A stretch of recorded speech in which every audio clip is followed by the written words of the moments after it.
తర్వాత మీరు ఇప్పుడు 80 ఏళ్ళు దాటిపోయినాయి. 1940లో మీరు జన్మించారనుకుంటాను. ఇప్పుడు 82 ఏళ్ళు, 82. ఇప్పటికీ మీరంతో మీ జ్ఞాపక శక్తి అపారంగా ఉంది, కామన్ సెన్స్ ఉంది, సెన్స్ ఆఫ్ హ్యూమర్ ఉంది, ఏకాగ్రత ఉంది, పట్టుదల ఉంది. శారీరకంగాను మానసికంగాను చాలా స్ట్రాంగ్గా ఉన్నారు, చాలా చాలా యాక్టివ్గా ఉన్నారు, యంగ్గా ఉన్నారు. ఈ ఫిట్నెస్ మంత్రం ఏంటి సార్? మంత్రం ఏమిటంటే ఒరిజినల్ ఫస్ట్గా చెప్పాలంటే ముందు మా ఫ్యామిలీ జీన్స్ అండి. మా family genes very good jeans. మా తల్లిదండ్రులు మా నాన్నగారు 96 ఏళ్ళు బతికారండి. ఆయన ఆఖరి సంవత్సరం వరకు కూడా అలా శుభ్రంగా నడిచేస్తూ ఉండేవారు. రోజు పొద్దున్నే గంట సేపు ఆయన నడిచేసేవారు. ఒకసారి తూలు వస్తుందని చెప్పి మేము మన అమెరికా నుంచి వస్తా ఒక 4 చక్రాల బండి లాంటిది, అదే చిన్నపిల్లల ఆట బొమ్మ, చిన్నపిల్లలని తీసేది ఆ బండి లాంటిది అది కొన్నాం. అదే దాంట్లో అడ్వాంటేజ్ ఏంటంటే ఎక్కడ కావాలంటే అక్కడ ఆఫ్ చేసి దాంట్లో కూర్చోవచ్చు. అది కూడా ఉంది అవకాశం. వాటర్ బాటిల్ అయిన పెట్టుకోవడానికి టూల్ లాగానే కంట్రోల్ చేస్తుంది, కూర్చోవచ్చు. సో అది తెచ్చిన తర్వాత కొన్నాళ్ళకి దాంతో చేశారు. కానీ అదర్వైజ్ ఆ లాస్ట్ దాకా కూడా ఆయన రోజు నడిచేవారు. ఆయన 96 ఏళ్ళు బతికారు.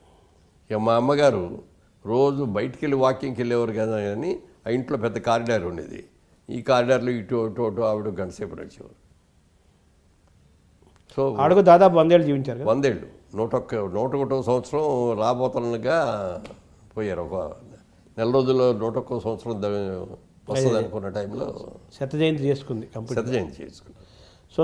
సో అందుకని ఆ జీన్స్ నెంబర్ 1 జీన్స్. నెంబర్ 2 మన క్రమశిక్షణ. అంటే నేను సినిమా ఇండస్ట్రీకి వచ్చేటప్పుడే అప్పటికే నాకు పెళ్ళయింది, 2 పిల్లలు కూడా. అప్పుడు ఒకటే అనుకున్నా, మనం ఈ టైంలో వెళ్ళి సినిమా ఇండస్ట్రీకి వెళ్ళి అక్కడున్న ఆకర్షణలు కనుక మనం బలైపోయామంటే నా భార్య పిల్లలు ఏమైపోవాలి? రేపు పొద్దున్న నా గురించి వాళ్ళు ఇదిగో ఈయన చేసుకోబట్టి మన అందరం కూడా ఈయన కష్టాలు పడతామని అనుకోకూడదు కదా అని చెప్పి నాకు నేనే కొన్ని రెస్ట్రిక్షన్స్ పెట్టుకున్నానండి. అంటే కొన్ని క్రమశిక్షణ ఇవి అతిక్రమించకూడదు. అంటే మీ మదర్కి ఏమైనా మాట ఇచ్చారా? ఎవరికి మాట ఎవరు ఇది నన్ను అడగల, ఎవరికి నేను చెప్పకుండా నాకు నేనే పెట్టుకున్నాను. ఇది ఇండస్ట్రీలో ఉన్నంత వరకు తాగకూడదు, ఇండస్ట్రీలో ఉన్నంత వరకు జోదమాటం కానీ రేసులాటం కానీ వెళ్ళకూడదు, వ్యభిచారం చేయకూడదు, క్రమశిక్షణతో ఉండాలి. ఇదేని నాకు నేనే స్వయంగా పెట్టుకున్నాను. అది పాటిస్తూ వచ్చాను. తర్వాత మా వాళ్ళకి కూడా తెలిసింది అనుకోండి. అలా అది ఉన్నాం. తర్వాత ఏమో మా ఆవిడ నాకు పెట్టే ఆహారం ఉదయం బ్రేక్ఫాస్ట్ దగ్గర నుంచి నైట్ ఫుడ్ దాకా ఏది తినాలి, ఏది ఆరోగ్యవంతమైంది, అది కూడా ఎంత తినాలి అంతే పెడతాం. ఆవిడ డైటీషియన్ నిజంగా నాకు పర్సనల్ డైటీషియన్ అనమాట ఆవిడ. అవన్నీ పెట్టడం మూలంగా మిగతా ఆహారం, ఆరోగ్యకరమైన ఆహారం అవన్నీ తినడం మూలంగా ఈ ఫాస్ట్ ఫుడ్స్ తినటం అయ్యి. మీకు ఇష్టమైన ఆహారం ఏంటి సార్? మావిడి నేను వంట. అది సరే, పదార్థాలు అంటే మీ అమ్మ వంట కూడా ఇష్టమే ఉంటుంది. అమ్మ వంట ముందు చెప్పుకోవాలి కదా. ముందు అమ్మ వంటే చెప్పుకోవాలి, తర్వాత కదా ఆవిడ అదే అంటాను.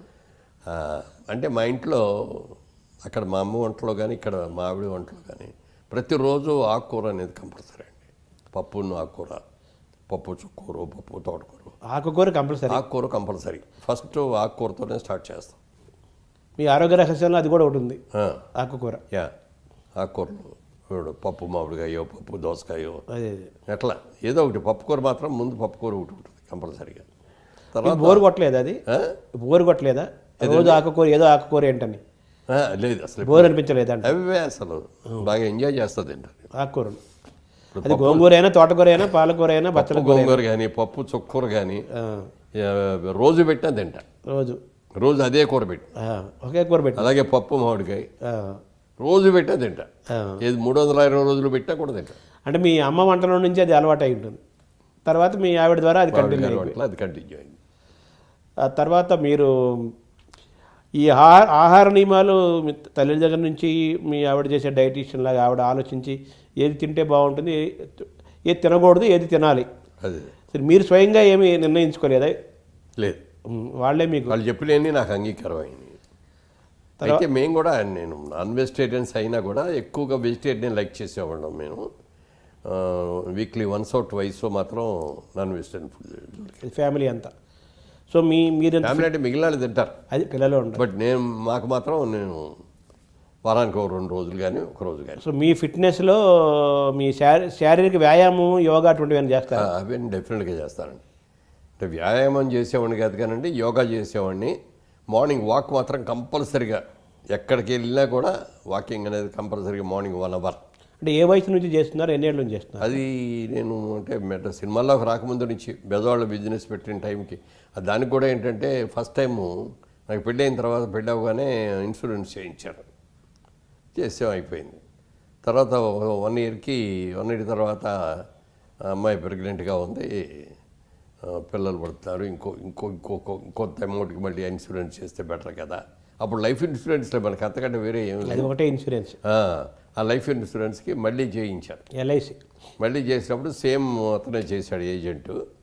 చేసి సార్ ఈ 1 ఇయర్లో మీరు కొంచెం లావ్ అయ్యారు సార్, 4 గంటలు కైవారం. సినిమాలోకి వెళ్ళాలి మీరు అప్పటికేం లేదు, బిజినెస్లోనే ఉన్నా.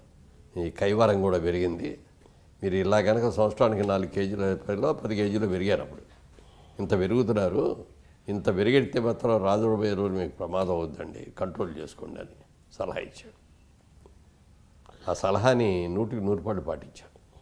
అప్పటి నుంచి రాత్రిపూట రైస్ మానేసేసి పుల్కా. అప్పుడే అంటే అప్పుడు మీరు 30లో ఉంటారు అంతేనా?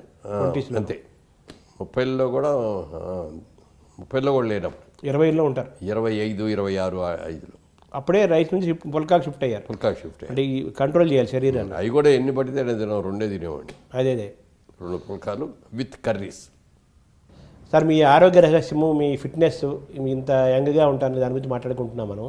అందులో ఇందాక ఆహారం గురించి మాట్లాడుకున్నాము, చెప్పారు మీరు విశేషాలు. అలాగే వ్యాయామం, యోగా ఇవి కూడా మీరు రెగ్యులర్గా చేస్తారా, ఎలాగా సార్? రెగ్యులర్గా యోగా చేస్తానండి, తర్వాత రెగ్యులర్గా వాకింగ్ చేస్తాను. ఈ 2 కంపల్సరీగా చేస్తాను. దాదాపు 50 ఏళ్ళ నుంచి చేస్తున్నారా?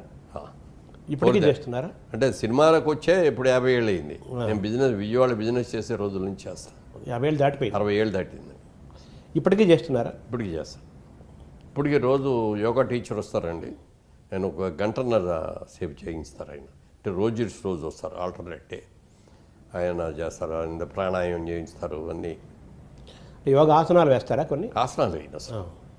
ప్రాణాయామం ఎక్కువ, ప్రాణాయామం లేకపోతే కొన్ని యోగా ఎక్సర్సైజ్లు అన్నీ ఉంటాయి, టిప్స్ అయ్యే తప్ప ఆసనాలు వేయటం అది లేదు.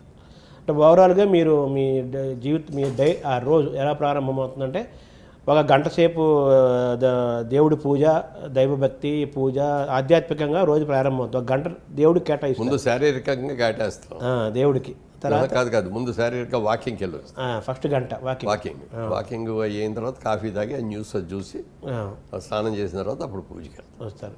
అంటే వాకింగ్ తర్వాత ఇవి కూడా చేస్తున్నారు, కొంచెంసేపు ప్రాణాయామం అవన్నీ ముందే. అంటే వాకింగ్ ముందు కానీ వెనక్కి కానీ చేస్తాం, తర్వాతే చేస్తాం. అంతా 1 గంటన్నర పడుతుందా సార్? అదంతా పడుతుంది. మీ ప్రాణాయామం కానీ, చిన్నపాటి యోగా కానీ, వాకింగ్ కానీ 1 గంట కానీ వాకింగ్ అంటే 2 గంటలు పడుతుంది. పడుతుంది, 2 hours పడుతుంది. తర్వాత స్నానం చేసిన తర్వాత పూజ 1 hour. 1 hour, 3 గంటలు. అంటే మీ మీ మీ మెంటల్ ఫిట్నెస్, ఫిజికల్ ఫిట్నెస్ యొక్క రహస్యం అంతా ఇదే. అంతే కదా మరి, శరీరాన్ని మనసును కంట్రోల్ చేసుకోవటం.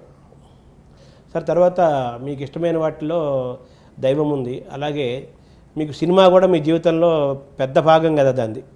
డెఫినెట్గా పెద్ద భాగం అండి. వాళ్ళ రోజుని ఇంత డెవలప్మెంట్ అయ్యామంటే డెఫినెట్గా సినిమా అండి. మీకు ఇష్టమైన సినిమా మొదలుపెట్టిన బిజినెస్గా మొదలు పెడితే ఎంత పెద్ద వాడిని అయ్యేవాడు నాకు తెలియదు, కానీ సినిమా అనే దానికి నాకు అన్ని రకాలుగా కూడా హెల్ప్ చేసింది. తర్వాత రియల్ ఎస్టేట్ వ్యాపారం దానికి సోహన్ బాబు గారు ఇచ్చిందని చాలాసార్లు చెప్పాను. అది ఆయన ఇచ్చినటువంటి ఆలోచనని. అది మరి వాళ్ళు రియల్ ఎస్టేట్ చేశానంటే ఇదంతా కూడా మరి సినిమా నుంచి వచ్చిందే కదా. డబ్బులు ఉన్న వాళ్ళు చాలా మంది ఉంటారు, ఈ సినిమా సెలబ్రిటీ కావడం వల్ల మీకుండే గుర్తింపు వేరు కదా, ఎక్కడికి వెళ్ళినా గుర్తుపెడతారు. అది సినిమా ద్వారా పొందారు. మీకు చిన్నప్పటి నుంచి సినిమాలంటే ఇష్టమా? సినిమాలంటే చాలా ఇష్టం. అందులో అక్కడనే నాగేశ్వరరావు గారు, సావిత్రి గారు ఉన్న సినిమా అంటే మరీ ఇష్టం. మీకు ఇష్టమైన సినిమాలు ఏంటి సార్? బాగా చిన్నప్పుడు బాగా ఎక్కువసార్లు చూసి? చాలా అంటే అట్లా చెప్పాలంటే చాలా ఉన్నాయి. నాగేశ్వరరావు సినిమా ఏ సినిమా అయినా అట్లా ఫస్ట్ డే చూసేవాడిని. తర్వాత హిందీ సినిమాల్లో మాత్రం నాకు ఎక్కువసార్లు చూసింది మధుమతి అని బిమల్ రాయ్ గారు తీశారు. దిలీప్ కుమార్ గారు వైజయంతిమాల యాక్ట్ చేశారు. ఆ సినిమా అంటే ఆ రోజుల్లో నాకు చాలా ఇష్టం. తర్వాత మీరు సినిమాల్లోకి వచ్చారు, మీరు స్వయంగా నటుడు 350 సినిమాల దాకా చేశారు. అలాగే మీరు స్వయంగా సినిమాలు నిర్మించారు, సినిమాలు నటించారు, నిర్మించారు, అనేక మందితో కలిసి పోషించారు. మీరు చేసిన మొత్తం ఇన్ని వందల సినిమాలలో ఇన్ని పాత్రలలో మీకు ఇష్టమైన సినిమాలు చెప్పుకోవాలంటే 1 2 3 4 5 ఎప్పుడు మీకు గుర్తొచ్చే సినిమాలు ఏమేమి సార్?